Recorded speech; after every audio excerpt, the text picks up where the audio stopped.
नमस्कार दोस्तों, मैं आपका दोस्त दीपक मुटरेजा। हम लगातार देख रहे हैं कि कांग्रेस टिकटों के लिए बेशक से बैठकें कर रही है, बैठकों का दौर जारी है, लेकिन अभी तक भी कांग्रेस पार्टी ने अपने उम्मीदवारों को हरियाणा में नहीं उतारा है, जिसकी वजह से काफ़ी देरी जो है वो जनता समझ रही है कि देरी हो रही है। हालांकि कांग्रेस अपने तय समय पर, उन्होंने जो समय तय कर रखा है उसी पर ही टिकटें देगी। इसी विषय के ऊपर बातचीत करने के लिए हमारे साथ अजय मल्होत्रा जी हैं। अजय मल्होत्रा जी वरिष्ठ पत्रकार हैं, राजनीतिक विश्लेषक भी हैं। सर, आपका बहुत बहुत स्वागत है। सर, क्या कहेंगे, लगातार कांग्रेस जो है जनता की नज़र में देरी कर रही है टिकटें बांटने के लिए, और बीजेपी लगातार रैलियां करने पर आ चुकी है, रैलियां उन्होंने कर भी दी है, लेकिन अभी तक कांग्रेस के उम्मीदवारों का पता ही नहीं है। सर, देखो, बीजेपी रैलियाँ कर रही है, टिकटें बांटती है, ये अलग विषय है। और कांग्रेस देरी कर रही है, ये अलग विषय है। हर एक की चुनाव में अपनी अपनी स्ट्रेटेजी होती है, अपना अपना तरीका होता है। 2014 और 2019 के चुनाव में भाजपा ने भी काफ़ी देरी से टिकटें बांटी थी, तो लेकिन उसका ज़्यादा असर नहीं पड़ा परिणामों पे। तो कांग्रेस की भी एक स्ट्रेटेजी रही है। एक तो जितने भी धड़े हैं कांग्रेस के, कांग्रेस उनको किसी धड़े को भी ज़्यादा नाराज़ नहीं करना चाहती और कैंडिडेट भी ढंग से उतारना चाहती है। ऐसे में देरी भला है कि उसके बाद का विरोध ज़्यादा नुकसानदायक हो सकता है पार्टी के लिए। तो पार्टी ने बैठकें कर करके क्योंकि आप देखो, जब भी बैठक होएगी ये पता चल जाएगा कि इस आदमी का नाम उसमें आया है पैनल में, ये आदमी की प्लस माइनस हुई है। तो उससे क्या है कि वो जिसका प्लस माइनस है, जिसकी टिकट कट रही है, तो वो स्वाभाविक है, वो हाईकमान से संपर्क करेगा, अपने नेता से संपर्क करेगा। तो वो आगे के लिए, विधानसभा के लिए अपने आप को कहीं ना कहीं बार्गेनिंग कर लेगा। और यही कांग्रेस हाईकमान चाहता है कि वो विरोध में जाने की बजाय वो कहीं ना कहीं उसको किसी रूप में हम सेटिस्फाई कर दें। अब आज भी बैठक दिन में चल रही है कि अब लगभग 6-7 सीटों पे तो फैसला हो चुका है। आपका रोहतक, सिरसा, हिसार। रोहतक से दीपेंद्र हुड्डा, सिरसा से शैलजा, हिसार से ब्रिजेंद्र सिंह, और फिर आपका अंबाला है, अंबाला से वरुण मुलाना। करनाल से विवाद रहा है टिकट को लेके। भूपेंद्र हुड्डा अपने नज़दीकी कुलदीप शर्मा को टिकट दिलवाना चाहते थे, लेकिन कांग्रेस ने हमारी सूचना के अनुसार वहाँ से वीरेंद्र राठौर को उतारने का मन बना लिया है। कांग्रेस हाईकमान का ये मानना है कि जो कुलदीप शर्मा हैं, वो एक तो पिछला चुनाव बहुत भारी मतों के अंतर से हारे हैं, तो ऐसे में उनका ज़्यादा जनाधार नहीं है करनाल में। ठीक है, जो चिरंजी लाल जी का नाम एक समय था, तो अब वो पंडित चिरंजी लाल जी वहाँ से एमपी भी बनते रहे हैं, परंतु आज वो धीरे धीरे कुलदीप शर्मा वो वाला पकड़ नहीं बना पाए, तो इसलिए वहाँ से वीरेंद्र राठौर की टिकट अब तय हो गई है। अब सिर्फ कांग्रेस के लिए जो फैसला करना रह गया है, भिवानी, महेंद्रगढ़, गुड़गांव, फरीदाबाद। अच्छा, जहाँ तक फरीदाबाद के लिए, जैसे भूपेंद्र हुड्डा चाहते हैं कि वहाँ करण दलाल को उतारें, परंतु कांग्रेस इस चक्कर में आपकी बार की जाट 2 ही हरियाणा में सीटें दी हैं, जिसमें एक रोहतक हो गई है, दूसरी हिसार है। तो इसलिए वहाँ का भी कोई लंबा चौड़ा विवाद नहीं है। अब तो महेंद्र प्रताप जी का बेटा है विजय प्रताप, वही उसी को मैदान में उतारा जाएगा। इसी प्रकार सोनीपत में आ जाओ, सोनीपत भी भूपेंद्र हुड्डा वहाँ अपने एक करीबी हैं सतपाल ब्रह्मचारी, उनका नाम दे चुके हैं और ऑलमोस्ट तय है अब उनकी टिकट वहाँ से होनी है। अब रह जाता है आपका भिवानी और गुड़गांव। गुड़गांव कहीं ना कहीं कैप्टन अजय लालू यादव जी के समधी हैं, उनके थ्रू ट्राई तो कर रहे हैं।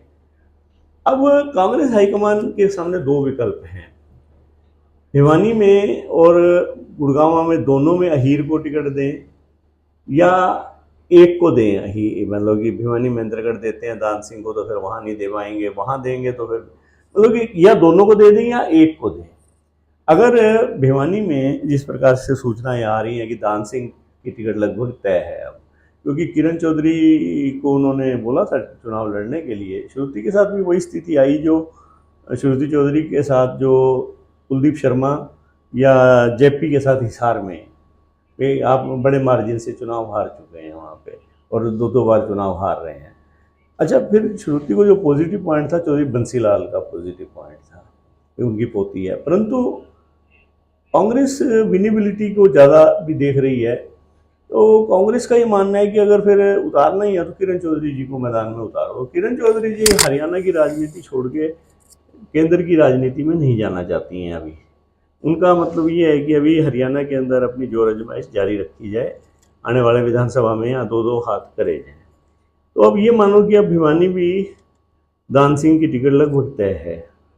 तो अब रह जाता है सिर्फ गुड़गांव। गुड़गांव में कांग्रेस के सामने दो विकल्प हैं, या तो दूसरा भी अहीर उतार दिया जाए, वी एटलीस्ट दक्षिण हरियाणा की 2-3 सीटों पे तो इफेक्ट है अहीरों का, तो इसलिए भाई वहाँ अजय यादव को भी एडजस्ट कर लो। और एसआर के खेमा ये चाहता है कि कैप्टन अजय ही लड़े, परंतु जो हुड्डा खेमा है वो चाहते हैं कि वहाँ पर राज बब्बर टिकट पे आए। अब हाईकमान के समक्ष ये है बात आ रही है कि भाई कैप्टन अजय फिर भी कुछ मुकाबला दे पाएंगे राव इंद्रजीत को, परंतु राज बब्बर एक सेलिब्रिटी तो हैं, परंतु उनका इतना लंबा चौड़ा वहाँ प्रभाव नहीं है, तो ऐसे में टिकट फेंकनी नहीं चाहिए। तो ये थोड़ा सा विवाद, तो ये सारा कुछ जो सब कमेटी बनी थी उसने अब लिख के दे दिया है सीईसी को। आज सीईसी की बैठक चल रही थी, तो उसमें ये निर्णय आज शाम तक होने की उम्मीद है भी फाइनली, क्योंकि कल रात भूपेंद्र हुड्डा भी मिले हैं कांग्रेस हाईकमान से, बाकी नेता भी मिले हैं बारी बारी से, सीईसी से भी मिल चुके हैं और सब कमेटी से भी मिल। कांग्रेस इसलिए टाइम ले रही है कि इन सारे नेताओं को कहीं ना कहीं पैसिफाई भी कर रही है और एडजस्ट भी कर रही है, और कोई लंबी चौड़ी देरी भी नहीं हुई है, मतलब ताकि विरोध ना हो, क्योंकि विरोध होने के बाद फिर दिक्कतें ज़्यादा आती हैं। हाँ, क्योंकि देखो अगर फॉर एग्जाम्पल आप हिसार है, हिसार में वीरेंद्र सिंह का लड़का विजेंद्र सिंह चुनाव लड़ते हैं, तो जेपी वहाँ से 2-3 बार चुनाव लड़ चुके हैं, जेपी को कष्ट होना जरूरी है, परंतु जेपी आज इस स्थिति में नहीं है कि इंडिपेंडेंट खड़े हो जाए। वो भूपेंद्र हुड्डा को भी मालूम है कि हिसार में ब्रिजेंद्र अगर चुनाव लड़ते हैं और बाद में उनकी टिकट कटनी मुश्किल है। हाँ, इतना जरूर है कि बाद में जो हिसार लोकसभा के तहत इलाके आते हैं या कैथल और जींद के हैं, स्वाभाविक है यहाँ एक जोड़ी बन जाएगी, अब रणदीप को सपोर्ट मिल जाएगी बीरेंद्र सिंह की। तो विधानसभा में कम से कम जेपी को एडजस्ट करने के लिए भी भूपेंद्र हुड्डा एक प्रेशर बनाएंगे हाईकमान पे, ताकि हाईकमान इस बात के लिए अभी से एग्री कर जाए कि उसको जेपी को आगे विधानसभा के लिए मैदान में उतार देंगे। तो ये एक बार्गेनिंग है, तो ये बार्गेनिंग चल रही है, शांत करने का माहौल है, तो ये 2-4 दिन में, 1-2 दिन में हो जाएगा तय सारा। सर, जिस प्रकार से लगातार जो है बैठकों का दौर भी जारी है, राज बब्बर जी और भूपेंद्र सिंह हुड्डा की बैठक भी हुई है, हालांकि वो जो बताया जा रहा है, चर्चाएं जो चली थी कि राज बब्बर की टिकट जो है लगभग गुड़गांव के लिए फाइनल हो चुकी है, हालांकि वो हाईकमान के पाले में जो गेंद है वो अभी तक हाईकमान के पाले में लगभग अब कैप्टन अजय और राज बब्बर वाला मामला लगता है मेरे को रह गया।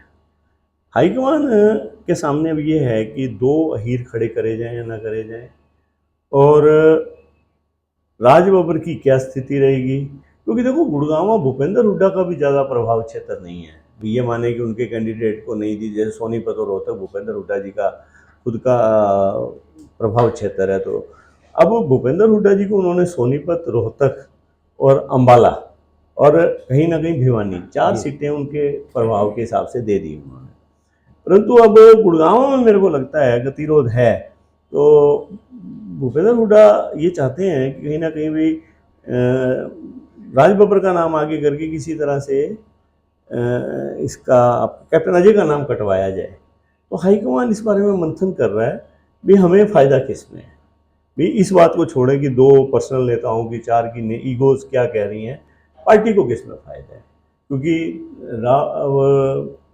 अजय का दिरवाड़ी क्षेत्र में अच्छा प्रभाव है, फिर वो अहीर भी हैं गुड़गांव के अंदर, तो वो इसलिए चाहते हैं कि अगर कैप्टन अजय खड़े होते हैं तो कहीं ना कहीं राव इंद्रजीत के लिए मुश्किल पैदा होगी।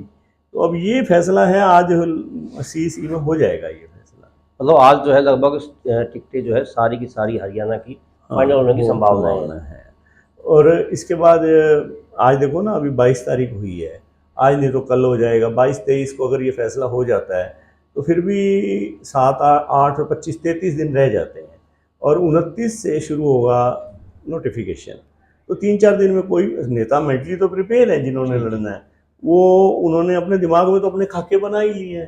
क्योंकि भारतीय जनता पार्टी की तो एक ये भी मजबूरी रही थी जल्दी टिकटें घोषणा की। कहीं ना कहीं मेरे को ये लगता है भाई, जो 10 साल की एंटी इनकम्बेंसी थी इनके कैंडिडेट्स के, पार्टी की सरकार है हरियाणा में, उसके खिलाफ भी एंटी इनकम्बेंसी कहीं ना कहीं, तो वो शुरुआती दौर में ही कहीं सेटल डाउन हो जाए और नोटिफिकेशन होने के बाद विरोध ना सामना करना पड़े। सर देखिए, जिस प्रकार से कई नेताओं की जो टिकट है वो कट रही है, क्योंकि वो पिछले चुनाव के अंदर भारी मार्जिन से है वो हारे थे। कहीं ना कहीं वो नुकसान नहीं करेंगे क्योंकि अब उनको टिकट नहीं मिलेगी। जिस प्रकार देखो, से बीजेपी के संदर्भ में भी बातें आ रही थी, हिसार लोकसभा की कुलदीप बिश्नोई जो है वो कहीं ना कहीं वोट जो है बीजेपी के देखो नुकसान थोड़ा करेंगे। बहुत तो देखो फर्क पड़ता है इन चीज़ों का, परंतु बाइलात अब वो स्थिति नहीं है वोट शिफ्टिंग वाली। पहले क्या होता था कि आज से 10 साल पहले राजनीति थी वोट शिफ्टिंग की। आज नेता इस स्थिति में कोई नहीं है कि वो वोट शिफ्ट कर लेगा। मोर ओवर, अब जो वोटिंग हो रही है, ज़्यादा वोटिंग होगी वो मोदी वर्सेस एंटी मोदी, ये दो रहेंगी। और ऐसे में कैंडिडेट्स जहाँ टक्कर है ज़्यादा वहाँ तो मायने करेंगे, अदरवाइज कैंडिडेट्स बहुत ज़्यादा मायने नहीं करेंगे। और दूसरा, ये जो लंबा समय लिया जा रहा है ये भी एडजस्टमेंट करने के लिए है। और कांग्रेस हाईकमान टिकटों की घोषणा के बाद सबको टाइट भी करेगा मेरे को लगता है, क्योंकि विधानसभा चुनाव सिर में हर किसी को डर रहेगा कि तेरी विधानसभा की टिकट कटेगी अब। बिल्कुल। तो हाईकमान अब फूक फूक के कदम चल रखा है तो सर कांग्रेस। एक चरण का चुनाव तो लगभग समाप्त हो चुका है, दूसरे चरण की बाकी भी जो है तैयारियां जो है वो शुरू हो चुकी हैं। ऐसे में कांग्रेस को चाहिए नहीं कि जल्दी से जल्दी बैठ के करके अपने कैंडिडेट उतार दे, ताकि जनता को भी स्पष्ट हो जाए कि हमारे को किसको वोट देना वो है। कांग्रेस का ये भी है ना कि भाई कोई ज़्यादा अभी बहुत लेट नहीं है वो लोग। भाई ठीक है, लोकसभा नोटिफिकेशन से पहले घोषणा होनी चाहिए, और आमतौर पर हमेशा यही होता है। ये तो आपकी बार बीजेपी ने कुछ ज़्यादा जल्दी घोषणा कर दी तो ये लोग उम्मीद करने लग गए भी कांग्रेस, मतलब कि इस चीज़ का चुनाव पे कुछ ज़्यादा असर नहीं पड़ेगा। हाँ, अगर 25 तारीख तक नहीं कांग्रेस घोषित करती टिकटें, फिर एक एक दिन दिक्कत का हो सकता है। विरोध जो है सर लगातार देखने में मिल रहा है बीजेपी कैंडिडेट्स का। आज भी जिस प्रकार से हिसार के अंदर विरोध जो है वो हुआ है, भिवानी महेंद्रगढ़ जो लोकसभा क्षेत्र है वहाँ पर भी जो है विरोध कल हुआ था। लगातार विरोध जो है वो बीजेपी के नेताओं का हो रहा है। कहीं टिकटें जल्दी देने के कारण ये ऐसा तो नहीं हो रहा? हालांकि आरोप ये लग रहे हैं नहीं, कि ये बात कांग्रेसी। भी है। कांग्रेस, मैं कह रहा हूँ ना, बीजेपी ने कहीं ना कहीं कहीं सोचा है भी एंटी इनकम्बेंसी जो सरकार की 10 साल की है वो तो देखो स्पष्ट दिखाई दे रही थी, तभी उन्होंने मुख्यमंत्री को भी चुनाव से पहले बदल दिया। जबकि मनोहर लाल जी तो बहुत नज़दीक थे भारतीय जनता पार्टी नेतृत्व के, फिर भी उनको बदल दिया। तो कहीं ना कहीं अंदर से आभास था पार्टी को कि एंटी इनकम्बेंसी है।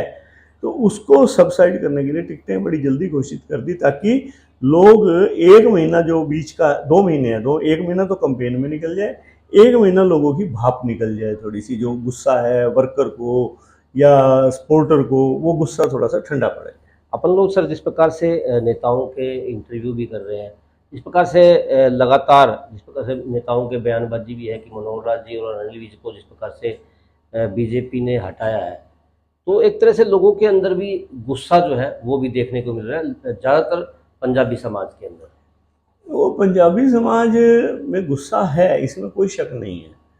उसका फर्क ये पड़ रहा है कि पंजाबी समाज जो देखो प्रो बीजेपी है, पंजाबी समाज अब की बार, अभी देखो उस नेगेटिविटी में नहीं आया अभी वोट नहीं देना, जहाँ तक पंजाबी समाज का मूड लगता है।